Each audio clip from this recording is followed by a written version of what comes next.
At the 5th round in Tampa, on a night that was a nightmare for so many, a storybook outcome. The brothers Stewart now had 51 race wins. Living his whole life in his big brother's shadow to capture a win at 32 years old, in front of a home crowd 60 minutes from where he was born and raised. Malcolm might never achieve what his brother did, and yet he has. Capturing victory in the most competitive motorcycle racing series in the world.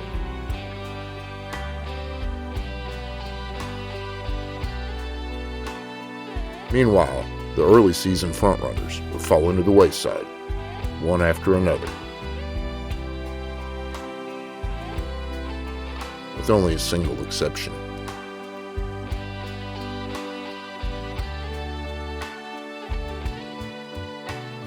Eli Tomac riding off the track in the second qualifying session was eerily similar to that fateful night in Denver 2 years ago. Deja vu all over again. And though he did line up for the night show, he wasn't able to do much more than circulate on what we now know to be a broken leg. Ken Roczen appeared to be physically okay after crashing violently while trying to split lappers in the sand, but his championship hopes were derailed along with his drive chain. His standing in the points kneecapped by the DNF. No one would have predicted that Roczen would finish in 21st place, nor that Eli would finish his season off altogether. Tomac went from 9 points out of the lead to out for the season. Kenny from just 2 points back to 17. Added to the mix of misery, after qualifying 4th fastest, Hunter Lawrence didn't even make it one full lap in his heat, joining his brother on the sidelines, for the night at least, if not for the season.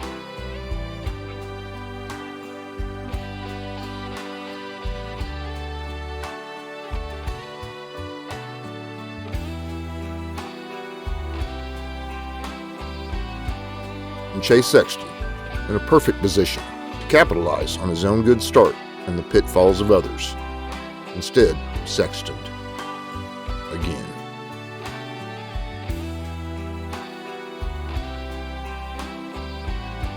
Which is not to say that local hero Malcolm Stewart wasn't going to catch and pass Chase. It was the ride of a lifetime for Malcolm. He was closing on Sexton rapidly, sometimes running over a second and a half faster, lap after lap. Sexton's crash aside, Stewart was on his way to winning that race, charging through the whoops nearly a second quicker than anyone else in the field. A win in his 108th start for Malcolm is the feel-good story of the season. Sexton still extended his points lead on a tough night as the misfortunes of others were greater than his own.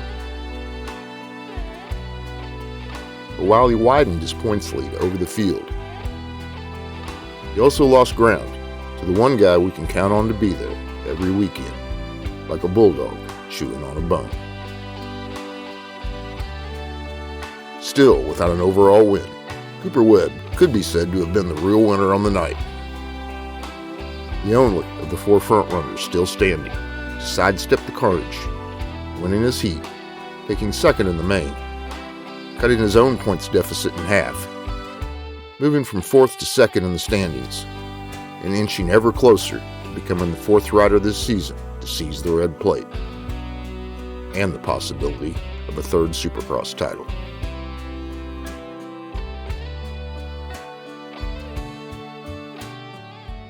Supercross's rich history in Detroit dates back 49 years to 1976, with the Pontiac Silverdome hosting races for 29 seasons, including double-header weekends for 16 of those years, before the Michigan round moved to Ford Field. Team Honda's Marty Smith took that initial victory, first of his career. Hairpin turns, hoop-de-doos, and 35-foot jumps with the best motocross racers in the world battling each other and the course for $20,000 in prize money. It's now on sale, $6 at J.L. Hudson's, the Silverdome, and selected motorcycle dealers. And then Bob Hanna took over. The Hurricane claimed 9 Detroit wins during the doubleheader era at the Silverdome, which is still the most for any rider at a single venue in Supercross history. He also won 6 straight races there, sweeping the doubleheaders in 1977, For the 78, past several and years, 79. Supercross has been dominated by Bob Hurricane Hanna. His style is unmatched by any other rider. The winningest rider in American motorsports history. Let's hear it for number 1, Bob Hurricane Hanna. Now I gotta win. They'll all be pissed off at me.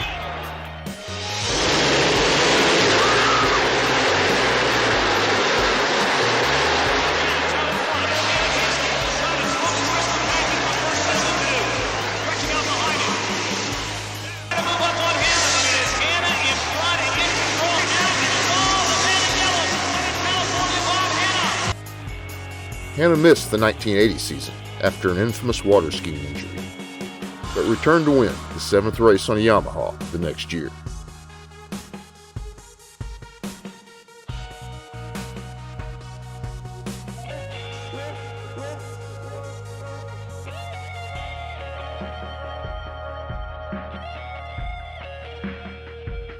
He would win still 2 more Detroit rounds, this time with the almighty Team Honda. Reed, all of them on the line, and this is sprint, this is it. For all the champagne, glory, and gold, the main event of that first turn is going to be a killer. 5 seconds, we're underway.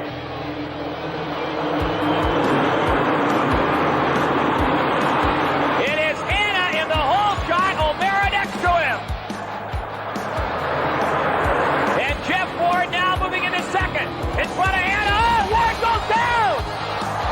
O'Mara goes down. It is Bailey and Hanna and Glover, 1, 2, 3.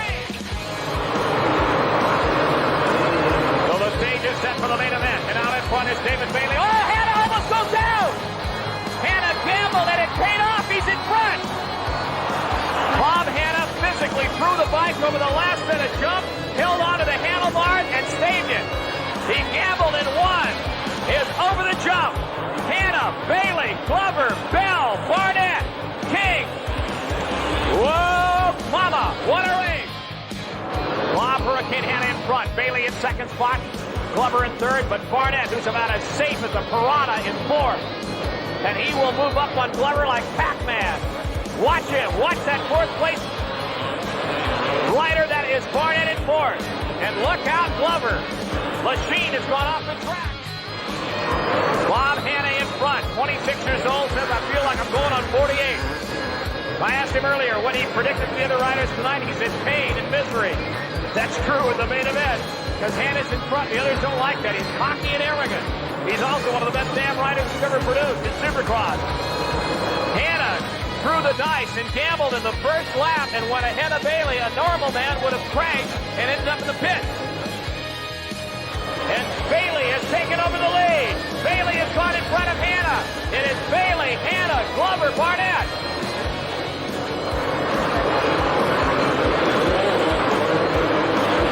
We're intent on that battle for third between Glover and Barnett, and Bailey slipped by Hanna. And that was unexpected. They go in, and now Barnett's got Glover. And the crowd likes that.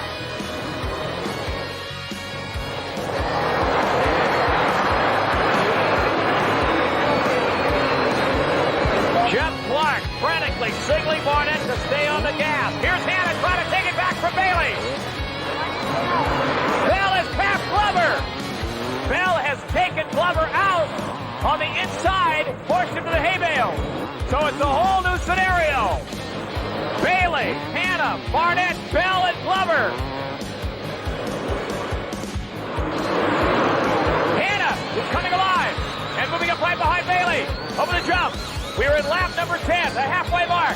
And Bailey is suddenly got to fight for it to try to stay in front of Hanna.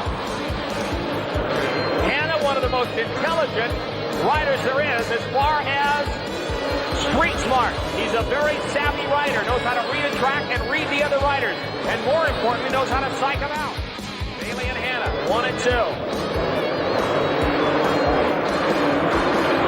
Hanna trying to get around him. Bailey trying to hold him off. Hanna on the inside. He's got it. Hanna's gone back in front.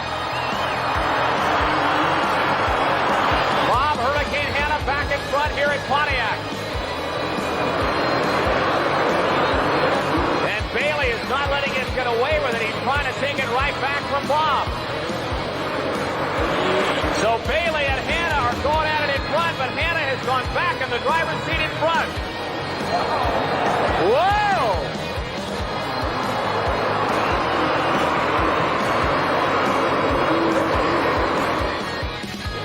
And Race is leading this main event, this Miller Main. We are in lap 15 as Hanna flies the blood red Honda. Oh!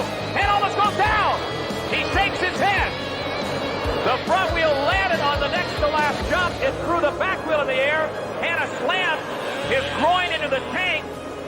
The foot came off the peg. He shook his head and held on. Bob Hurricane Hanna, the one-lap flag comes out. Watch Bailey in second. He is going to try to pull out all his stock and take Hanna out. Here it is, the final lap. Hanna, can he hold on? Bailey trying to catch him. Hanna suddenly coming alive like he got a transfusion. Here comes the checkered. Ladies and gentlemen, Bob Hurricane Hanna. Whoa! And second. The following decade, the king of Supercross, Jeremy McGrath, would win 6 times the Silver Dome, including the 7th win of his rookie season. In his final championship year, MC would sweep both Motor City events. Through there on cruise control, still faster than most everyone else, and consistent. With Jeremy McGrath possibly winning his 5th race of the year and Villeman winning 2. That's 7 consecutive wins for Yamaha would tie an all-time single-season win streak for them. Hanna back in 78 with 6, and Mike Bell, topping it for number 7 back then.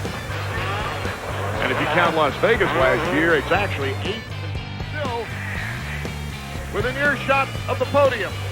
And here is Jeremy McGrath approaching the checkered for the 5th time this year, the 65th time in his career. This makes Jeremy the 2nd leading winningest rider here in Pontiac. As Hanna had 9 wins, Jeremy McGrath now with 5, 1 better than Bradshaw's 4.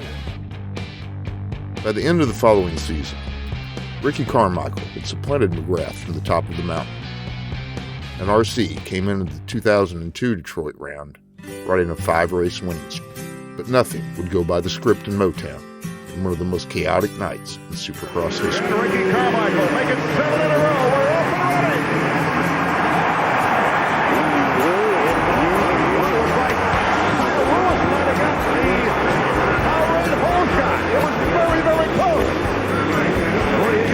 Close with Pontiac, who now has the lead, number 24. Ron Brown coming in. 5 Hondas out front. They got to be loving this. Ricky Carmichael in 2nd place now behind Pontiac. Lewis was credit to his 3rd after the Ricky putting so much pressure on Fonseca. Here he goes. Here comes Carmichael. Look out, he takes the lead. He'll just take away. Yeah, he gets some better timing through here, I believe. Nope, Fonseca holds on. Fonseca holds on to the lead over the finish line jump. Carmichael's right there. Boy, Villeman's got to be hating it. Clear back in 9th, 8th, something like that. He's got just about every factory Honda rider. Oh, Ricky! That is a tricky section, and he hit it so fast that his rear wheel didn't touch the top and throw it back level.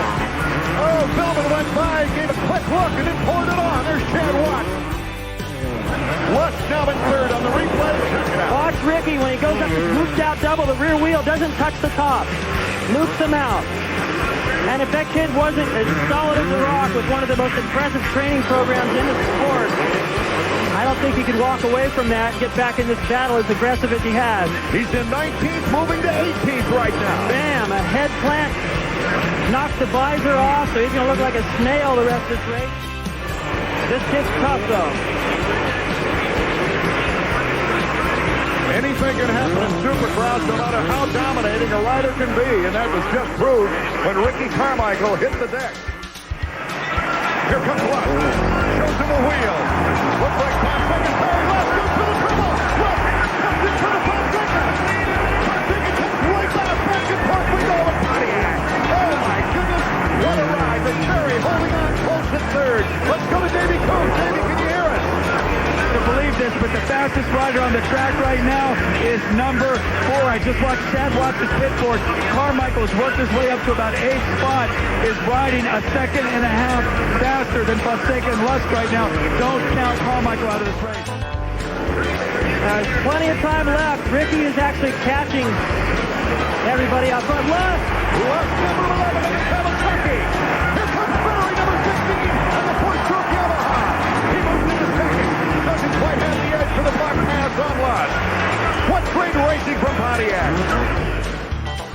Oh, Davey, good call on Carmichael. I lost sight of what he was doing. Taking a look at all his action up front, but Carmichael is catching everybody. Here he is in the corner before the whoop. Having trouble. Ferry takes over the lead. Back and forth. I'm telling you, this has been the greatest race of the year.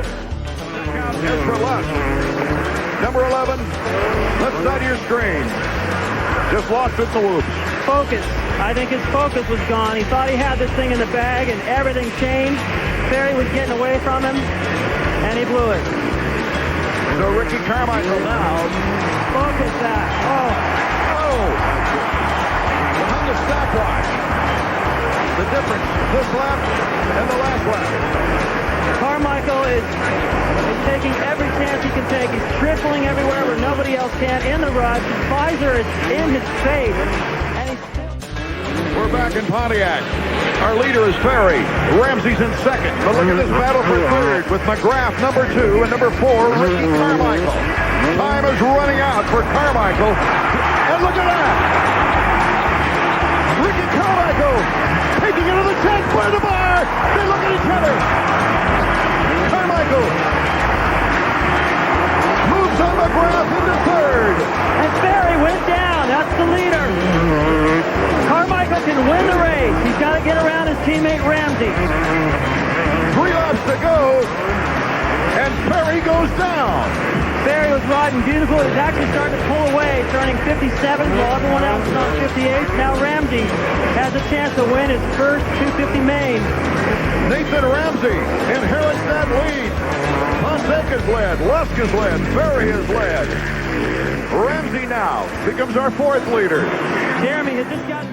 Final lap, David. Chad Ramsey, hold on for his very first 250 victory, holding off the defending champion.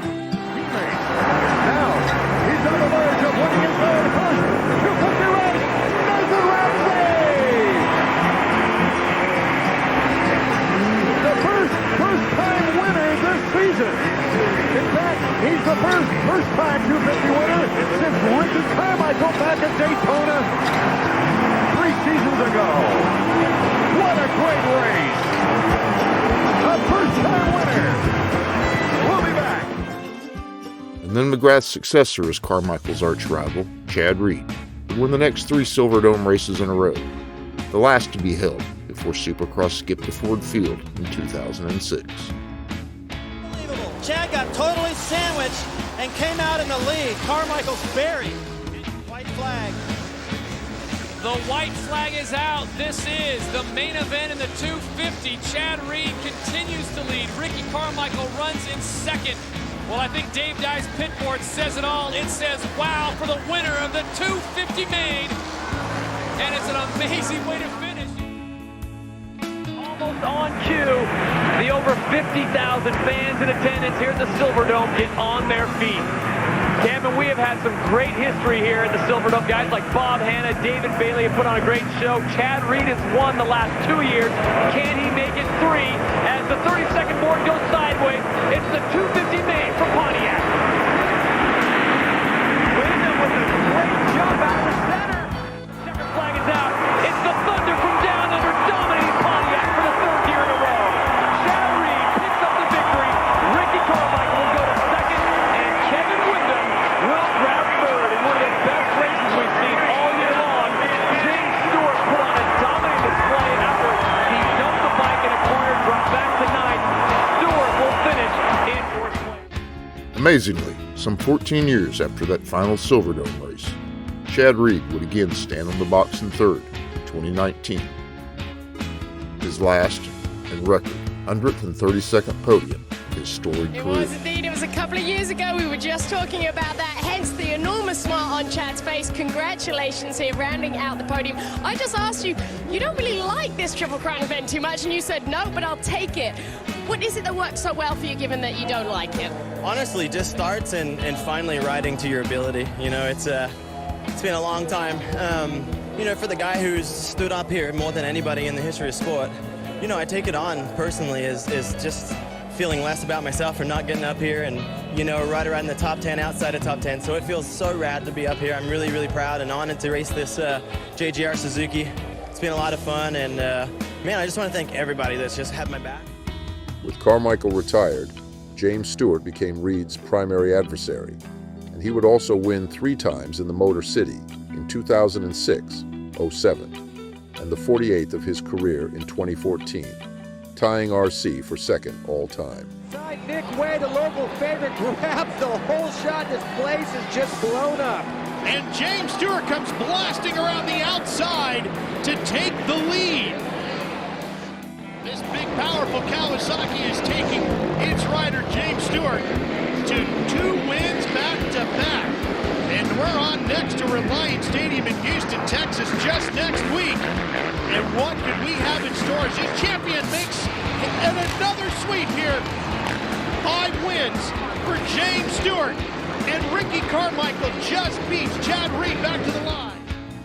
Couple gates from the inside of the box is the best place to start. We'll see how it turns out.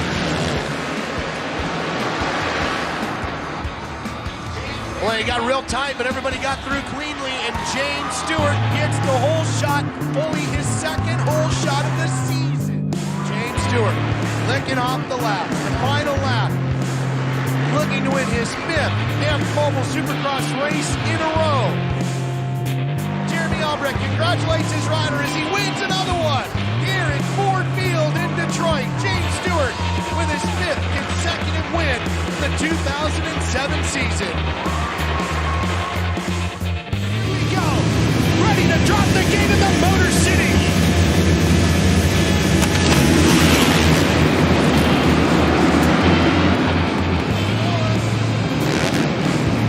Seeley's going to get the whole shot. And Wilson and Stewart come with him. Oh, Stewart makes a mistake, and that's going to allow Wilson around the outside, possibly. Villapoto in 4th. Seeley gets on the brakes right here, tries to hold it. Oh, not going to do it. Stewart gets around him. Now, can he break away? Because as Kevin pointed out, you see Villapoto closing in the red number 1 plate. Look how quick Villapoto gets through that one section. Guys, last time around, taking a look at the lap times, Dungey had your fastest lap with a 56.3. Here he comes, Jeff. He got a great run through the whole turn. And Villapoto comes right to 2nd. Okay, the race is on. Sure also. And the battle continues in the points as Dungey gets around Seeley. That moves him to 3rd and keeps him in the hunt with Villapoto, who's now right in front of him. Here he comes. Final rhythm section. Crowd knows history's about to be made for James Stewart in his career. There he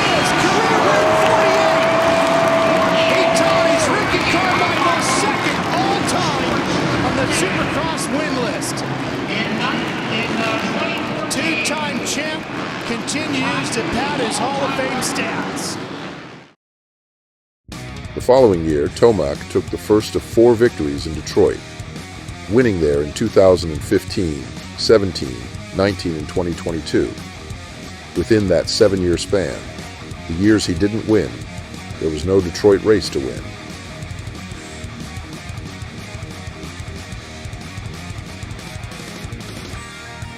Following Aaron Plessinger's heartbreaking last lap crash while leading in 23, Sexton took the victory.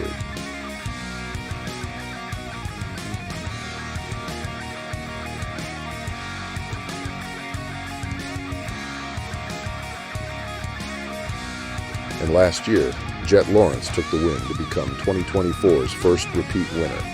Been through some bumps and bruises these last few weeks, and you're going to go through that, but what's going to happen is if he's able to pay it forward and learn from those mistakes, just going to make him that much better. And this is it.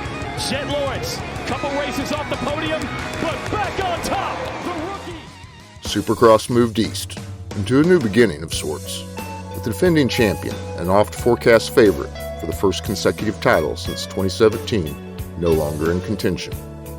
With the top 4 riders left standing, separated by just 10 points coming into Tampa, it seemed likely that this season remained the best and last chance for either Eli Tomac or Cooper Webb to garner a 3rd title, or even for Ken Roczen to finally capture his first. And then the wheels fell off, first for Tomac and then Roczen. In 2 weeks' time, we went from 5 riders in the mix to just 2, Sexton and Webb.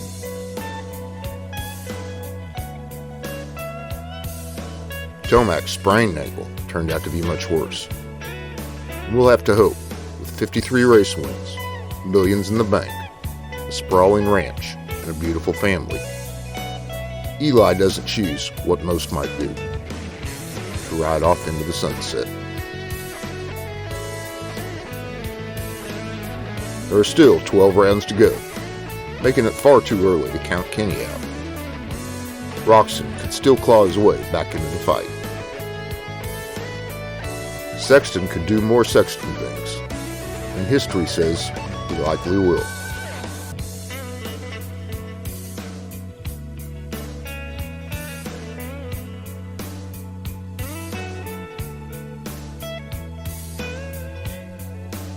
History also tells us that when there's blood in the water, Cooper Webb is a shark. Here we go. This race ain't over. Here we go. Oh! Rider down. Oh, boy! Oh! Sexton gets hung up, and Cooper Webb goes to the lead. How do you like that? One more turn to go, and it is Cooper Webb with all the answers in Arlington.